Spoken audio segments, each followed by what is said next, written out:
Een ravage op de A32 van de morgen na het ongeluk. En de verkeersoorlast wordt nog groter als dat die alweer, maar een file van maar liefst 15 kilometer lang rond het plak van het ongeluk. Rijkswettersteert is er als eerste bij.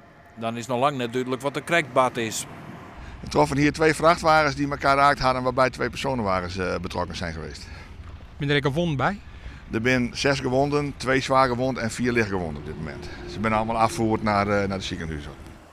En de dikke afsluiten, tot hoe lang is de dikke afsluiten?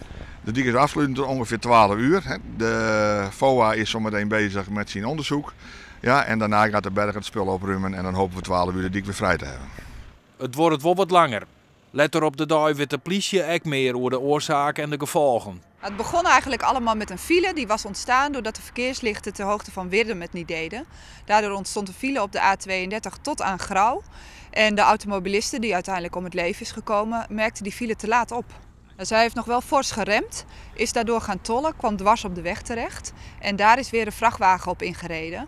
Ja, en daardoor raakte de vrouw bekneld, is zwaargewond naar het ziekenhuis overgebracht en daar overleden aan haar verwondingen. De vraag is of de vrachtwagen genoeg afstand houden had. Ja, dat zal natuurlijk nader onderzocht moeten worden. Feit is in ieder geval dat hij niet meer op tijd kon remmen en op de staart van de file is ingereden, waardoor zowel die vrouw als ook nog een andere automobilist gewond raakten. Het verkeer wordt bij Grauw omlaat. Het heeft flink wat oponthoud veroorzaakt, vooral ook omdat het in de ochtendspits was. En er moesten 2 zwaar beschadigde vrachtwagens geborgen worden. Ja, dat kost veel tijd. Dus de weg is tot 12:30 's middags gestemd geweest.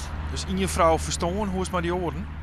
De vrachtwagenchauffeur die er achterop klapte, die liep schaaf- en glaswonden op. En de automobilist die helemaal achteraan in de file stond, die heeft nek- en rugklachten opgelopen. En beide zijn ook overgebracht naar het ziekenhuis. Maar net in levensgevaar. Nee, ze zijn buiten levensgevaar.